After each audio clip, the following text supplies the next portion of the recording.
Hi friends, ఈరోజు మనం చూడబోయేది ఏంటంటే క్రిమినల్ ప్రొసీజర్ బిల్ 2022.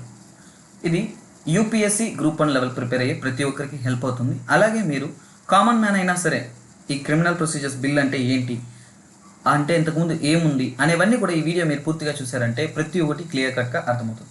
ఓకేనా? సో ఈ వీడియో తర్వాత మీరు తెలుసుకునే విషయాలు ఏమేమో ఒకసారి ఒక ఓవర్వ్యూ చెప్తాను. క్రిమినల్ ప్రొసీజర్ బిల్ యొక్క స్కోప్, ఈ బిల్ యొక్క స్కోప్ అంటే ఏ విషయాలన్నీ మన బ్రెయిన్లో క్వశ్చన్ మార్కింగ్ చేస్తుంది, ఈ బిల్లు ఏ విషయాలను ప్రశ్నాత్మకంగా చేస్తుంది అనేది తెలుస్తుంది. ఇంపార్టెన్స్, ఈ బిల్ యొక్క ముఖ్యత్వం ఏమిటి, అలాగే ఈ బిల్ ఎందుకు రావాలి, ఎందుకు అసలు ఈ బిల్ ఎందుకు అనేది మీకు సమాధానం ఇస్తుంది. వాట్, ఈ బిల్లు ఏముంది అసలు అనే విషయాలు కూడా డిస్కస్ చేస్తాం. తర్వాత ఓకే బిల్ ఉంది, వస్తే వచ్చింది, దీంతో సమస్యలు ఏంటి అనేవి కూడా మనకి క్లియర్ కట్గా తెలుస్తుంది. తర్వాత ఓవరాల్ అవుట్కమ్ అనేది చూస్తాం. అవుట్కమ్ అంటే కన్క్లూషన్, ఎలా ఏంటి అనేది ఒక ఓవరాల్ ఐడియా అనేది మన పర్స్పెక్టివ్లో చూస్తాం. ఓకేనా? మనం టాపిక్లోకి వెళ్ళిపోతాం. ఇటువంటి రెగ్యులర్ అప్డేట్స్ కావాలంటే ఛానల్ని సబ్స్క్రైబ్ చేసుకోవచ్చు, అలాగే మీ ఫ్రెండ్స్కి నచ్చిందంటే షేర్ చేసుకోవచ్చు. ఓకేనా? సో మీరు సపోర్ట్ చేయడం దాన్ని బట్టి ఇంకా ఎక్కువ అప్డేట్స్ అనేది సబ్జెక్ట్ రిలేటెడ్ టాపిక్స్ అనేది ప్రొవైడ్ చేయడానికి నాకు ఎంతూజియాస్టిక్గా ఉంటుంది. నేను మీ ఎస్పీఆర్ టాపిక్లోకి వెళ్దాం. Criminal procedures identification bill 2022. First, bill అంటే ఏంటి?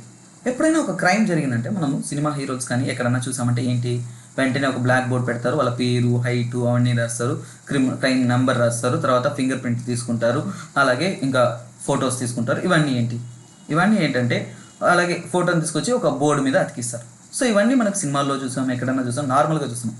అంటే ఒక క్రిమినల్ ఒక క్రైమ్ చేశాడు అంటే అతను ఏంటి, తన గుర్తింపు కోసం, ఒక ఐడెంటిఫికేషన్ కోసం కొన్ని డేటా అనేది కలెక్ట్ చేస్తారు. అదేనండి ఈ బిల్. సింపుల్స్ ఆన్సర్. సో ఈ క్రిమినల్ ప్రొసీజర్ ఐడెంటిఫికేషన్ బిల్ అనేది ఏంటంటే ఆ క్రైమ్ చేసిన తర్వాత ఒక క్రిమినల్ని గుర్తించడానికి ఏమేమి కావాలో, సో అలా కలెక్షన్ చేయడాన్ని ఏమేమి కలెక్ట్ చేయొచ్చు అనేది ఒక చట్ట ప్రకారమే చేయాలి. ఆ చట్ట ప్రకారం ఏమేమి కలెక్ట్ చేయొచ్చు అనేదే ఈ బిల్. ఇప్పుడు మనం బిల్లోకి వెళ్తాం. సో ఈ బిల్ యొక్క నెసెసిటీ ఏంటి, ఈ బిల్లు ఎందుకు కావాలి అంటే మనకి ఇంతకు ముందు ఉన్న చట్టం ఏంటంటే ఐడెంటిఫికేషన్ ఆఫ్ ప్రిజనర్స్ యాక్ట్ 1920, అంటే 1920లో ఇంప్లిమెంట్ చేసిన ఒక చట్టాన్ని ఇంకా మనం ఫాలో అవుతున్నాం. అంటే సుమారుగా 100 సంవత్సరాలు దాటేసి 102 సంవత్సరాలు అవుతుంది. ఇంకా మనం ఫాలో అయ్యే చట్టం ఏంటంటే 100 సంవత్సరాల క్రితం. కానీ ఈ కాలంలో మోడర్న్ టైప్స్ ఆఫ్ క్రైమ్స్ పెరిగిపోయింది, సైబర్ క్రైమ్స్ పెరిగిపోయింది, టెక్నాలజీ పెరిగిపోయింది, ప్రతి ఒక్కటి అడ్వాన్స్ అయిపోతూ ఉందంటే మనం కూడా టెక్నాలికల్గాను ఎలాగా దొంగలు అడ్వాన్స్ అవుతున్నారో పోలీసు కూడా అప్డేట్ అవ్వాలి. క్రిమినల్ అప్డేట్ అవుతున్నప్పుడు ఆబ్వియస్లీ పోలీసు, లా, చట్టం అన్నీ కూడా అప్డేట్ అవ్వాలి. అందులో భాగంగా ఈ బిల్ అనేది చాలా ఇంపార్టెంట్. అలాగే లా కమిషన్ ఆఫ్ ఇండియా 1980స్లో 87th రిపోర్ట్లో ఏం చెప్పిందంటే ఈ క్రిమినల్ ప్రొసీజర్ ఐడెంటిఫికేషన్ అనేది మార్చాలి, ఇంకా డేటా అనేది అప్గ్రేడ్ చేయాలనేది ఆ లా కమిషన్లోనే తెలుపున్నారు. అలాగే స్టేట్ ఆఫ్ యూపీ మరియు రాంబాబు మిశ్రా 1980లో ఒక కేసు నడిచింది. ఆ కేసులో ఏం జరిగిందంటే కోర్టులో లాయర్ జడ్జి పిలుస్తారు, అతన్ని ఒక పేపర్ రాయమంటారు. ఆ రాసిన దాన్ని బట్టి కంపేర్ చేయడానికి హెల్ప్ చేసుకుంటారు. అంటే ఇతను రాసిన రాతలు అక్కడ క్రైమ్ ఎవిడెన్స్లో దొరికింది, రెండు ఒకటేనా అనే కంపేర్ చేయడానికి. అంటే నువ్వు రాసిన దాన్ని బట్టి కంపేర్ చేసుకున్నా అంటే నీ యొక్క డేటా అనేది ఎవిడెన్స్గా తీసుకోవచ్చు. కానీ ఇన్వెస్టిగేషన్ జరుగుతున్నప్పుడే ఇంకా ప్రూవ్ కాలేదు, సో అప్పుడే అలా అడిగారు. సో యాక్చువల్గా అలా అనేది మనం ప్రొసీడ్ చేయకూడదు. క్రిమినల్ ప్రూవ్ అయిన తర్వాత ఎవిడెన్స్కి తీసుకోవచ్చు, కానీ ఇన్వెస్టిగేషన్ జరుగుతున్న టైంలోనే ఇలా ఇన్సిస్ట్ చేయకూడదు. వన్ హూ ఈజ్ అక్విటెడ్, అంటే ఎవరైతే అక్కడ క్రైమ్లో ఇతను చేశాడని చెప్తారో అతను ఇంకా ప్రూవ్ కాకుండానే అతను ఇలా అడగకూడదు. సో ఇలాగా ఆ కేసులో ఇష్యూ జరిగింది. ఇటువంటి ఇష్యూస్ అన్నీ కూడా మనకి ఎవిడెన్స్ కలెక్షన్స్లో ఐడెంటిఫికేషన్స్ చేయడానికి కొన్ని ఇంపార్టెన్స్ అనేది ఇస్తుంది. సో ఆబ్వియస్లీ ఇవన్నీ చూస్తేనే మనకు తెలుసు. ఇవన్నీ కాకుండా మనకు కొత్త లా అనేది రిక్వైర్డ్ ఉంది. గత కాలం కాకుండా ఇవన్నీ మనకి ఏం సూచిస్తుందంటే మనకి ఈ బిల్ అనేది అవసరం అనేది మనకు తెలియజేస్తుంది. తరువాత స్కోప్ చూస్తాం. స్కోప్ అంటే ఈ బిల్ యొక్క ఇంపార్టెన్స్ ఏంటి, యూపీఎస్సీ గ్రూప్ 1 ప్రిపేర్ అవుతున్నా అంటే స్కోప్ అనేది చాలా ఇంపార్టెంట్. ఎందుకంటే ఈ బిల్ మనకి ఏ విషయాన్ని ప్రశ్నాత్మకంగా అంటే క్వశ్చన్ చేస్తుంది. సింపుల్ థింగ్, మనకి ఆర్టికల్ 20 క్లాస్ 3ని ఈ బిల్ అనేది వైలేట్ చేస్తున్నట్టు చెప్తున్నారు. అలాగే రైట్ టు ప్రైవసీ అనేది కూడా మనకి ఈ బిల్ ద్వారా మనం తెలుసుకోవాల్సి ఉంటుంది. ఫండమెంటల్ రైట్స్ని కూడా వైలేట్ చేస్తున్నట్టు చెప్తున్నారు. అలాగే ఎన్సీఆర్బి గురించి మనకి ఇంపార్టెన్స్ తెలుస్తుంది. అలాగే ప్రివెంటివ్ డిటెన్షన్ అంటే ఏంటి, ఈ బిల్లో దానికి రిలేషన్ ఏంటి తెలుస్తుంది. అలాగే డేటా ప్రొటెక్షన్ లాస్, అలాగే ఈ బిల్ యొక్క స్కోప్ ఏంటి అనేది చూస్తాం. తర్వాత ఈ బిల్ యొక్క ఇంపార్టెన్స్ లా కమిషన్స్లో ఏంటి, ఇవన్నీ కూడా ఈ టాపిక్ అనేది మీరు డిస్కస్ చేసిన తర్వాత ఒక ఓవరాల్ ఐడియా అనేది మీకు వస్తుంది. ఓకే, ఇప్పుడు వాట్ ఈస్ ద బిల్, ఈ బిల్లో ఏముంది అసలు, ఏం చెప్తున్నారు అనే విషయాన్ని నేను చెప్తాను. సింపుల్ థింగ్, పోలీస్ కానీ ప్రిజన్ అంటే జైల్లో ఉండే అథారిటీస్ కానీ వాళ్ళకి హక్కు ఉంది. ఏమని, ఎవరైనా కానీ క్రిమినల్ కన్విక్ట్ అయ్యాడు, లేదంటే ఎనీ పర్సన్. ఇక్కడ క్లాస్లో చూడండి, కన్విక్ట్ అయిన వ్యక్తి మాత్రమే కాదు. సో ఇప్పుడు కన్విక్ట్ అంటే మీకు డౌట్ వస్తుంది, కన్విక్ట్ అంటే ఎవరు సార్? కన్విక్ట్ అంటే ఎవరైనా కానీ తప్పు చేసి ఇతను తప్పు చేసినట్టు ప్రూవ్ అయ్యిందంటే అతనే కన్విక్టెడ్ అంటారు. కన్విక్టెడ్ దగ్గర డేటా కలెక్షన్ అంటే నో ఇష్యూస్. కానీ కన్విక్టెడ్ మాత్రమే కాకుండా ఎనీ పర్సన్ అంటే ఎవరైనా సరే వాళ్ళ దగ్గర కూడా ఈ పోలీస్ మరియు ప్రిజన్ అథారిటీస్ ఇన్సిస్ట్ చేయొచ్చు, వాళ్ళని డేటా ఇవ్వమని అడగొచ్చు. సో అంటే ఏం data sir? Simple thing, physical మరియు బయాలజికల్ శాంపుల్స్ కలెక్షన్ చేయడానికి డేటా, ముఖ్యంగా finger print, palm print, foot print, photos, iris scan మరియు రెటీనా స్కాన్, ఇవన్నీ కలెక్ట్ చేయడానికి ఎవరికి ఛాన్స్ ఉంటుందంటే సో కాల్డ్ పోలీస్ మరియు ప్రిజన్ అథారిటీస్కి హక్కు ఉంటుంది. ఓకేనా? సో ఇప్పుడు ప్రశ్న, అంతకుముందు కూడా చేస్తున్నావు కదా సార్, ఏంటి సార్ చేంజ్ అంటే అంతకుముందు ఫింగర్ ప్రింట్, ఫుట్ ప్రింట్ రెండు మాత్రమే. ఇంతకుముందు చెప్పిన చట్టం చూడండి, ఏ చట్టం అది? ఐడెంటిఫికేషన్స్ ఆఫ్ ప్రిజనర్ యాక్ట్ 1920 ప్రకారం, నెక్స్ట్ ఫర్దర్గా నోట్స్లో ఉంటుంది. సో ఆ చట్టం ప్రకారం ఏంటంటే మనకి ఓన్లీ మనము ఫింగర్ ప్రింట్, ఫుట్ ప్రింట్ మాత్రమే కలెక్ట్ చేయొచ్చు. మనకి ఫోటో అండ్ ఐరిస్ స్కాను ఇలాంటి రెటీనా స్కాన్ అలాంటివి స్కోప్ లేదు. సో ఇప్పుడు ఈ కొత్త బిల్లో ఏంటంటే ఇవన్నీ కూడా కలెక్ట్ చేయడానికి స్కోప్ అనేది క్రియేట్ చేస్తుంది. తర్వాత ఇక్కడ ఇంకో ప్రశ్న వస్తుంది, ప్రివెంటివ్ డిటెన్షన్ అంటే ఏంటి? Let me explain what is it. తర్వాత మనం దానికి ఈ బిల్కి ఏం సంబంధం చూస్తాం. ప్రివెంటివ్ డిటెన్షన్ అంటే మీరు క్రైమ్ చేయలేదు కానీ మీ వల్ల ఒక క్రైమ్ జరిగిపోతుందేమో అని అపోహతో మిమ్మల్ని ముందే అరెస్ట్ చేస్తారు. ఫర్ ఎగ్జాంపుల్, ఎక్కడైనా కానీ ప్రొటెస్ట్ జరుగుతుంది, ముఖ్యంగా ఏంటంటే పొలిటికల్ ప్రొటెస్ట్. అంటే మీరు ఒక పబ్లిక్ ఫిగరు, చాలా ఫేమస్, మీరు పోయి ఒక మీటింగ్ కండక్ట్ చేస్తున్నారు, ఆ మీటింగ్ పోయారంటే అక్కడ పబ్లిక్ న్యూసెన్స్ జరుగుతుంది. సో మిమ్మల్ని ముందుగానే అరెస్ట్ చేస్తారు. మోస్ట్లీ పొలిటీషియన్స్ వీళ్ళని అరెస్ట్ చేస్తుంటారు. పొలిటికల్ ప్రొటెస్ట్ అగేన్స్ట్ ఈ ప్రివెన్షన్ డిటెన్షన్ అనేది యూజ్ చేస్తారు. సో ఇప్పుడు ప్రివెంటివ్ డిటెన్షన్ అంటే అక్కడ ఏ క్రైమ్ జరగకపోయినా కానీ నీ వల్ల అక్కడ క్రైమ్ జరుగుతుంది అనిపించడం వల్లనే నిన్ను తీసుకుపోయి అరెస్ట్ చేసి పెడతారు. సో దీన్నే ఏమంటామంటే ప్రివెంటివ్ డిటెన్షన్. సో దీనికి సంబంధం ఏంటంటే ఇక్కడ నువ్వు ఏ తప్పు చేయలేదు, నిన్ను అరెస్ట్ చేస్తున్నారు, ఓకే. నీ దగ్గర కూడా ఈ బిల్లో ఏం డేటా ఇచ్చాయంటే ప్రివెంటివ్ డిటెన్షన్లో అరెస్ట్ అయిన వాళ్ళ దగ్గర కూడా ఈ అన్ని డేటా కలెక్ట్ చేయొచ్చు. సమస్య మొదలైందా? ఎందుకని?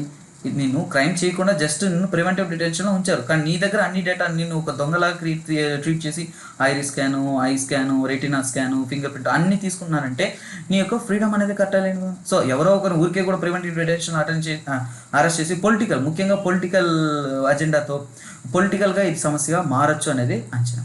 తర్వాత ఇప్పుడు డేటాస్ అనేది కలెక్ట్ చేసిన డేటా ఎక్కడికి వెళ్తుంది? Simple thing, national crime records bureau అనేది మన క్రిమినల్ రికార్డ్స్ అవన్నీ కూడా హోల్డ్ చేసే ఒక ఆర్గనైజేషన్. ఆ ఎన్సీఆర్బీ దగ్గర ఈ డేటా అనేది స్టోర్ అవుతుంది. ఎంతకాలం స్టోర్ అవుతుంది?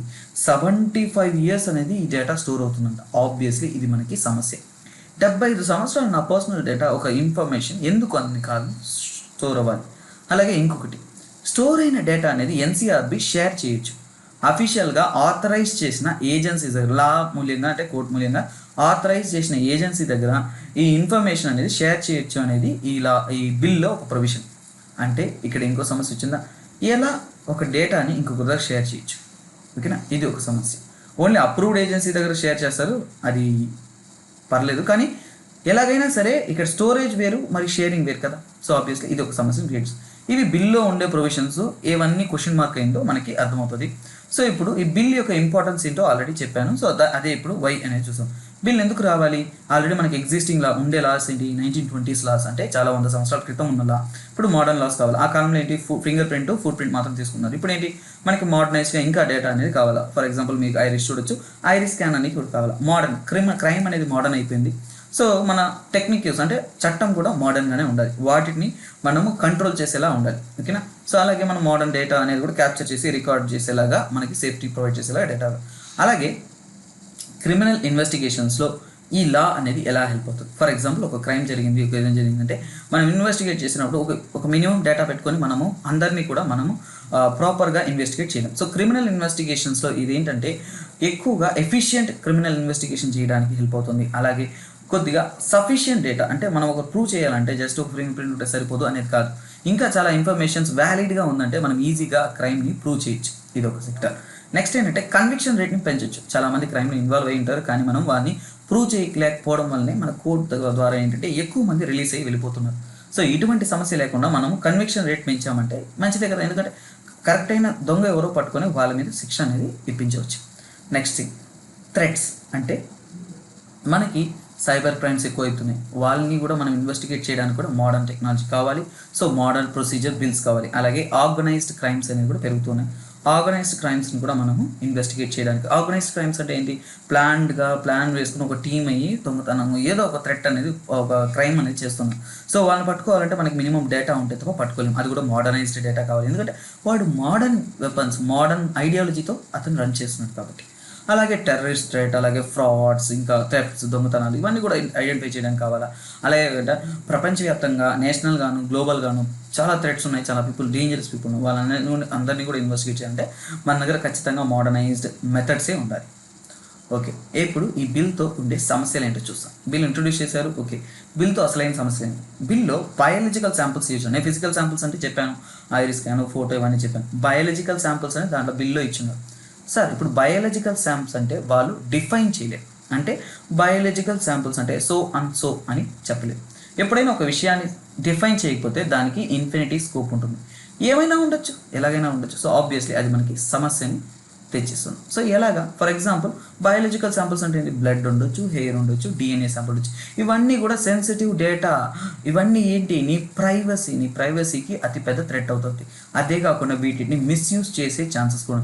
ఏమో ఒక క్రైమ్ ప్లేస్లో వీటినే ఉపయోగించి నేను అగేన్స్ట్ అంటే నువ్వు ఒక క్రిమినల్ కూడా ప్రూవ్ చేయొచ్చు కదా. So it can be have greater scope. So అందువల్ల మనం ఎంత అనేది మనం ఎక్స్పెక్ట్ చేయాలి.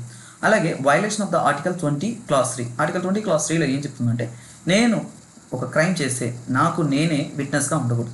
ఓకేనా, రైట్ అగేన్స్ట్ సెల్ఫ్ ఇంక్రిమినేషన్ అంటారు. ఓకేనా, సో దీన్ని కూడా ఈ బిల్ అనేది వైలేట్ చేస్తున్నట్టు తెలిపారు. నెక్స్ట్ ఏంటంటే, బయాలజికల్ ఇన్ఫర్మేషన్ ఇవ్వాలి అన్నారు అనుకోండి, ఓకే బై ఫోర్స్ కూడా చేయొచ్చు. అంటే ఏంటని, ఖచ్చితంగా నువ్వు ఇవ్వాలి అనేది బయాలజికల్ ఇన్ఫర్మేషన్లో ఒక టైప్ ఆఫ్ స్కోప్ ఉంది. ఏంటంటే నేను ఫోర్స్ చేయొచ్చు అంటే నార్కోటిక్స్ టెస్ట్స్ కానీ, ఇంకా బ్రెయిన్ మ్యాపింగ్ కానీ, ఇటువంటి టెస్ట్కి నిన్ను ఫోర్స్ చేయొచ్చు. అటువంటి ఫోర్స్ చేయడం అంటే ఖచ్చితంగా ఇట్స్ అగెయిన్స్ ద లా. అదేలాగా అది ఒక పర్సన్ యొక్క పర్సనల్ ఇంట్రెస్ట్కి అగెయిన్స్గా ఉంటుంది. నెక్స్ట్ ఏంటంటే, ఈ డేటా అనేది ఎంతకాలం స్టోర్ అవుతుంది, 75 సంవత్సరాలు స్టోర్ అవుతుంది. ఎందుకు అసలు?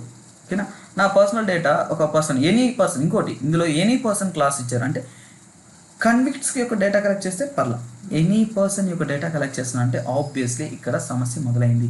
ఎనీ అంటే ఏంటి, ఇండియన్ సిటిజన్స్ అందరూ కూడా అందులో వస్తారు. సో ఆబ్వియస్లీ అక్కడ మనకి ఒక లాని ప్రశ్నించే ఒక డౌట్ అనేది వస్తుంది. నెక్స్ట్ ఏంటంటే, bill allows arrest. Okay, bill ఏంటంటే అరెస్ట్ చేయొచ్చు అనేది అలౌ చేసింది. అరెస్ట్ చేసిన ప్రతి ఒక్కరి దగ్గర డేటా అడవచ్చు, కానీ ప్రతి ఒక్కరు డేటా ఇవ్వాల్సిన అవసరం లేదు. You can refuse. కానీ అంత అవేర్నెస్ క్రియేట్ చేస్తారా? ఈ బిల్ యొక్క ట్రాన్స్పరెన్సీ అంత మాత్రం ఉందా? లేదు. అందువల్ల ముందే పోలీస్ ఫోర్స్ చేసి డేటా ఎప్పుడైనా చూడండి, ఎక్కడైనా పోతే ఏంటి, యాక్చువల్గా ఏంటంటే నువ్వు ఆధార్ డేటా ఇవ్వకూడదనే కండిషన్స్ ఉన్నాయి. కానీ మనం ఎక్కడైనా పబ్లిక్ ప్లేసెస్లో, ఇంపార్టెంట్ ప్లేసెస్లో ఎక్కడైనా పోయాము, కొన్ని చోట్ల ఏంటంటే వాళ్ళు అడగగానే మనం వెంటనే చేసేస్తాం. ఎందుకంటే ఇది ప్రొసీజర్ అంటారు, కానీ మనకు చట్టం అనేది తెలుసా, ఇక్కడ చేయొచ్చా చేయకూడదా, తిరస్కరించకూడదా. సో ఇలాంటి విషయాలు మనకు తెలియదు కదా. సో ఆబ్వియస్లీ తెలియని పక్షాన we must be having a greater awareness ఉంటేనే మనకి. సో అవేర్నెస్ అనేది ఒక సమస్య, లేకపోవడం అనేది సమస్య. నెక్స్ట్ చూద్దాం outcome of the bill. So ఓవరాల్గా ఈ బిల్ అంటే ఏంటి, ఎక్కడ ఇలా ప్రతి ఒక్కటి చూసేసాము. సో ఈ బిల్ యొక్క అవుట్కమ్ ఏంటంటే, ఫస్ట్ అండ్ ఫార్మోస్ట్ ఇది పార్లమెంటరీ స్క్రూటినీకి పాస్ కావాలి. పార్లమెంట్ స్క్రూటినీ అంటే ఒక కమిటీ ఉంటుంది, పార్లమెంట్లో ఒక కమిటీ ఎస్టాబ్లిష్ చేసి ఒక బిల్లు ఇంట్రొడ్యూస్ చేయడానికి ముందు ఆ బిల్ని స్టడీ చేయాలి. ఆ బిల్ కరెక్టా లేదా, ఆ ప్రొవిజన్స్ ఏంటి, అవన్నీ కాన్స్టిట్యూషనల్గా కరెక్టా కదా అనేది వెరిఫై చేయాలి. అలాంటి ఒక ప్రొసీజర్ జరగలేదు, డైరెక్ట్గా పార్లమెంట్లో ఇంట్రొడ్యూస్ చేశారు. ఇది ఒక సమస్య. నెక్స్ట్ డేటా, పర్సనల్ డేటా, చాలా డేటాస్ అనేది కలెక్ట్ చేస్తాం. కానీ ఈ డేటాస్ అనేది ఏంటి, ఒక విషయం మనం తెలుసుకోవాల్సిన విషయం ఉంది. ఏంటంటే మన డేటా ప్రొటెక్ట్ చేయడానికి చట్టాలు ఉన్నాయా? ఈ డేటా అయితే గవర్నమెంట్ దగ్గర ఉంటుంది, కానీ ఆ డేటాని ప్రొటెక్ట్ చేసే చట్టాలు కఠినంగా ఉన్నాయా లేవు. సో ముందు మనం డేటా ప్రొటెక్షన్ లాస్ అనేది కఠినంగా తీసుకోవాలి. తరువాత నీ పర్సనల్ డేటా గవర్నమెంట్ దగ్గర ఉంది, అక్కడే ఎవరో ఒక గవర్నమెంట్ అఫీషియల్ మిస్యూజ్ చేశారు, అతనికి శిక్ష ఏంటి? సో ఇప్పుడు అదేలాగా నీ డేటా వైలేట్ చేయబడింది అంటే తనకు కూడా చట్టం కఠినంగా శిక్షించాలి. అప్పుడు ఇక నీ డేటా సేఫ్టీగా స్టోర్ అవుతుంది. సో ఆబ్వియస్లీ డేటా ప్రొటెక్షన్ లాస్ని ఇది క్వశ్చన్ చేస్తుంది. అలాగే మనం కాన్స్టిట్యూషన్ అనేది స్ట్రాంగ్ జోన్. కాన్స్టిట్యూషన్లో ఫండమెంటల్ రైట్స్ కానీ వీటిని వైలేట్ చేసేలాగా ఉండదు. సో ఒక కాన్స్టిట్యూషనాలిటీ అనేది ఒక బిల్కి చెక్ చేయాలి. So obviously it has a importance that ఈ బిల్ కాన్స్టిట్యూషనల్లీ వ్యాలిడా కాదా అని సుప్రీంకోర్టు ద్వారానో లేదంటే ఎక్స్పర్ట్ కమిటీ ద్వారానో అది వెరిఫై చేయాల్సిన అవసరం ఉంది. నెక్స్ట్ ఏంటంటే అవేర్నెస్. పబ్లిక్లో కూడా మనకి ఈ బిల్ ఉందంటే దీని యొక్క ఇంపార్టెన్స్ ఏంటి. For example criminal investigation, police law, వీటిలో కూడా ఎవరైతే ఇన్వాల్వ్ అయింటారో వాళ్ళందరికీ కూడా ఈ లా గురించి, ఈ బిల్ గురించి పూర్తి వివరాలు అనేది తెలిసి ఉండాలి. నెక్స్ట్ ఇంప్లిమెంటేషన్ విషయానికి వచ్చామంటే బిల్ ఇంప్లిమెంట్ చేసేటప్పుడు ఏంటంటే మన దగ్గర మాత్రం ఎక్స్పర్ట్స్ లేరు. సో ఇది సెన్సిటివ్ డేటా కలెక్షన్ ఇవ్వండి. ఇప్పుడు ఫర్ ఎగ్జాంపుల్ నీ డిఎన్ఏ బదులు హెయిర్ డిఎన్ఏను కలెక్ట్ చేస్తాను, నీది బదులు ఇంకొకరు కలెక్ట్ చేశారనుకోండి, obviously you had prove and convicted, అవునా. So that happens. So obviously జాగ్రత్తగా ఎక్స్పర్ట్స్ ఉండాలి, ట్రైన్డ్ ఇన్వెస్టిగేషన్ ఉండాలి, అలాగే జ్యుడిషియరీ కూడా ట్రైన్డ్గా ఉండాలి, దీని గురించి గ్రేటర్ అవేర్నెస్ ఉండాలి, ఫోరెన్సిక్ డేటా డాక్టర్స్ ఇవందరూ కూడా ఒక ఎక్స్పర్ట్ కమిటీతో, అలాగే ఈ యొక్క ప్రొసీజర్ జరగాలి అంటేనే మనకి కొద్దిగా టాలెంటెడ్ ఎక్స్పర్ట్ పీపుల్స్ అనేది ఉండాల్సినది చాలా important and necessity. Okay students, ఇది ఈ బిల్ గురించి పూర్తి వివరణ. ఇంకేమైనా అప్డేట్స్ కావాలి అనుకున్నంటే రెగ్యులర్గా ఇక నుంచి ఏవైనా టాపిక్స్ అనేది ఇంపార్టెంట్ టాపిక్స్ గురించి డిస్కస్ చేయాలి, మనం డీటెయిల్ అనాలిసిస్ చేయాలి అనుకున్నంటే I will do it for you. This is me SPR signing off. మీ యూపీఎస్సీ కాంపిటేటివ్ ఎగ్జామ్ ప్రిపరేషన్స్ అనేది కూడా కావాల్సిన వ్యాలిడ్ కాంపిటేటివ్ స్పిరిట్ డేటా అనేది నేను మీకు అందిస్తూ ఉంటాను. బట్ మీ సపోర్ట్ ఉంటేనే ఏదైనా మనం చేయగలం. Kindly like, share and subscribe to this channel. And also మీ యొక్క పాజిటివ్ మోటివేషన్స్ అనేది మాకు చాలా బాగా హెల్ప్ అవుతుంది. ఓకేనా. This is me SPR signing of. Have a nice day.